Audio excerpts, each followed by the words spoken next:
Jingoism, extreme patriotism, especially in the form of aggressive or warlike foreign policy. Both Johnny Herbert and Damon Hill were sacked from their jobs. One as pundit, one as a Formula 1 steward. These decisions made sense to most of us F1 fans and we moved on very quickly. Now the 3-time race winner Herbert and the 1996 world champion Hill have come out with statements about their dismissals, and it seems they don't understand why they were let go. Do you think they're out of touch with reality? I'm Wimbo. Here's 3 seconds to leave a like. Let me start by saying that both men have had respectable careers in Formula 1. Winning races and a title is not for everyone who joins the pinnacle of motorsport, so big up for them. As pundits, their careers are a bit iffy, in my opinion. I listened to the F1 Nation podcast a lot, and I saw the things they said as pundits for Sky Sports F1 plenty of times. I use a VPN to see the Sky Sports bit on Twitter, just to hear what nonsense they came out with. They were very biased towards English drivers. They could do no wrong. Drivers from other countries, especially the ones who fought with their favourite drivers, had to endure a lot of criticism. Over the top criticism, if you ask me. Now, before some of you go, "Weh, you're biased yourself. You are a Dutch Max fanboy." You're completely right. I'm Dutch, I'm a fanboy, and that's the sole reason why I started this channel. It's to fight the misconceptions with facts. If you don't take me seriously and I'm unprofessional because I'm biased, well, then you can't take Herbert and Hill seriously either. So that's that. Where was I? Oh yeah, their bias in punditry. Many times we've seen those two specifically target Max Verstappen for race incidents that weren't even that bad. They invented the intentions of Verstappen, and especially the tone of how they spoke revealed how much they hated Verstappen. It wasn't just the things they said. A lot of unbiased pundits have spoken about Verstappen as he's an aggressive driver, but none of them had the fire coming out of their eyes in doing so. So, to me, it was quite obvious that Sky Sports F1 had to let them go. Johnny Herbert found a way to still go to races for free by being a steward. And he made some extra cash by talking about it on gambling web pages. Just before the season started, he was told he'd no longer be a steward. The FIA is pretty stupid, but in this case, they were spot on. So let's dive into their interviews and what they said about their dismissals. Let's start with Damon Hill. I like him better than Johnny Herbert. I follow Hill on Twitter, and lately he's been posting a lot of positive stuff about his career. He stopped fighting with the South African billionaire and the Orange Man. It's all about F1 again, as it should be. So he was asked if he believed that the situation with Verstappen contributed to the end of his Sky F1 career. And he said, "I would like to think not. I think I felt the end was coming anyway, because I was kind of pushed back all last year. I was doing less attractive races. And they've got younger, fresher names. They've got Jensen, they've got Nico, and that's fair enough. I completely get it. They're closer to the front line than I am. And it's TV. There's got to be a bit of eye candy factor to it." Now, he sounds quite reasonable here. Sky Sports F1 were slowly edging him out and putting 2 other world champions forward. I think those 2 are very good pundits, and they've raced with half the grid. So they know more than Hill, who's from an older generation. So it seems he accepted his fate, right? Wrong. He did another interview where he said a few things that sounded a lot more bitter, especially towards Verstappen and Red Bull. He said that Red Bull cannot accept criticism of Max Verstappen and unfairly pull the British bias card tactically against the broadcaster.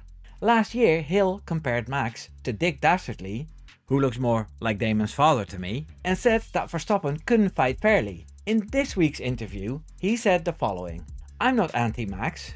This is the point. I think Max is brilliant. I like him. I mean, what's not to like? He's sensational. But when I felt he overstepped the mark, I said so. And I think Red Bull has a responsibility. Their team management has a responsibility to the sport, you know. If their driver goes over the limit on occasion, they have a responsibility to say, you can't do that. And they don't. That's always been my issue with them.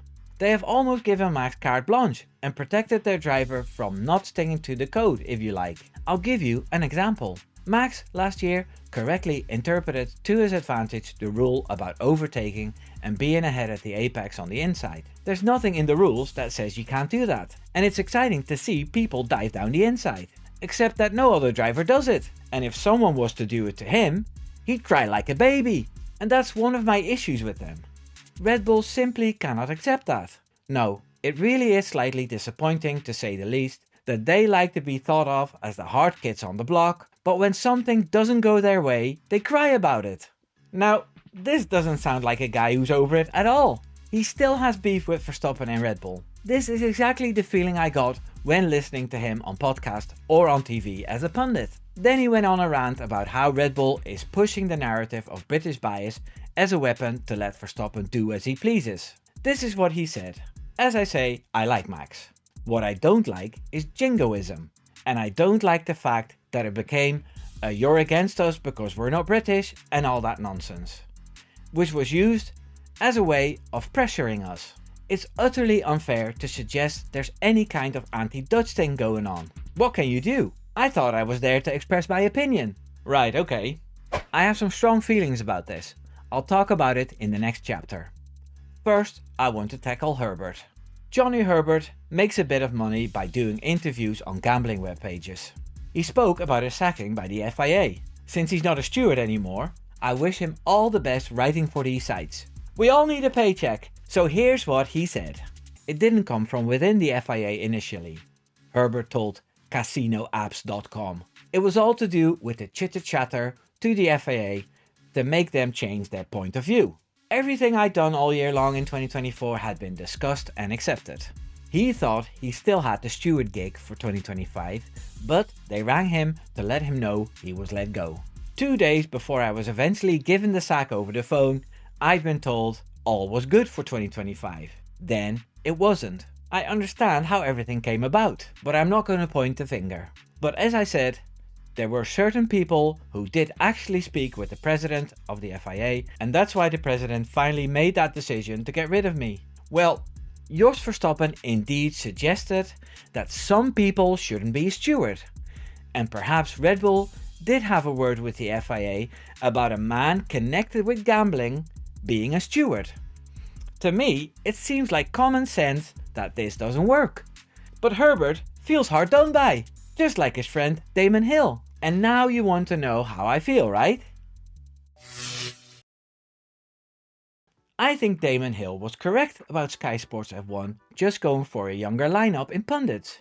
And then the feisty comments about a 4-time world champion who, despite the British media's attempts to paint him as the bad guy, is getting more and more popular. It didn't sit well with them and gave them the last push. He does come across as especially angry and fanatic when it comes down to Max Verstappen, where he was smooth and soft-spoken when it was about Lewis Hamilton in P7. This was obvious to the whole world, so I don't know what he's complaining about. Then the things he said lately about Verstappen, how he'd cry like a baby if he gets raced hard, are completely untrue. There are plenty of examples where drivers like Russell, Hamilton, and in this case Sainz, battled Verstappen hard, even a little over the limit. One particular incident I remember was Monza 2023, where Sainz defended hard by moving to the left with Verstappen right beside him, and Max had to bail out. He went over the radio and said, "Was naughty," and continued and won the race. Max Verstappen loves fighting drivers, and he'll never cry about race stuff. Russell, driving a hole in his car in Baku, pissed him off, as it was incompetence really to try that move. And Verstappen vented his anger about the showmanship in the stewards room in Qatar, because that has nothing to do with racing. So Damon Hill has it wrong here. I also disagree with Hill about Red Bull not telling Verstappen off. Helmut Marko and Christian Horner are hated for their direct, no-nonsense approach. And believe you me, he'll get told off if they don't agree. There were words after Hungary 2024 when Verstappen ranted on during the race, and then it got sorted and they won the Drivers' Championship. The reason why they don't tell him off for his driving is because there is no need. Everything Verstappen does is measured precise and calculated. A big deal is made about what he did in Mexico, but the first penalty was kinda harsh, as it was created by Lando Norris doing what Verstappen always does. The second penalty was fair, but it wasn't as dangerous as Hill made it out to be. It was just a weird looking pass off track to stay ahead. No malice, no contact, just tactical and precise racecraft and gamemanship. Then, the thing about British bias. He counters that beautifully by saying Red Bull's behaviour is jingoism. Mind you, this is after he was accused of British bias towards English drivers. So basically he's saying, you guys are biased, not me. The thing is that great drivers from the past have complained about bias in the media. And it's clear as day that non-English drivers get more stick when they start winning prizes or become a threat. A new big group of fans in orange was also a threat, so they were immediately the bad guys too. If Damon Hill really believes what he said in this interview, then he's just delusional. And he needs to take his blinkers off. He's out of touch with reality. Hitting back at people calling him biased towards his own countrymen by saying the others are acting extremely patriotic is the pot calling the kettle black. Now let's tackle good old Johnny Herbert. The poor bloke was fired over the phone. Well, what did he expect? He was being paid pocket money for being a steward. Did he expect a delegation to wish him farewell? And then, instead of looking at what he did, talking about drivers specifically and penalties on a gambling website, he says it was people pushing behind his back. If you have a little common sense, you'd have seen this coming. There are stewards out there who've been there for ages and we barely know their names. And they don't search the limelight for a few bucks. This isn't even about weird big penalties when he was a steward, as other people are deciding it as well. It just looked really bad to have a steward constantly yapping, preferably about a driver who's been criticized by him loads of times. It's so obvious that this was going to happen. He's either putting up a brave face or he's out of touch with reality. What do you think? Anyway, I'm looking forward to hearing more from these two. I love getting inspired to create new content. This is my way to get a few bucks. So please subscribe and you can support my channel too by becoming a member. Take care now. Doei doei.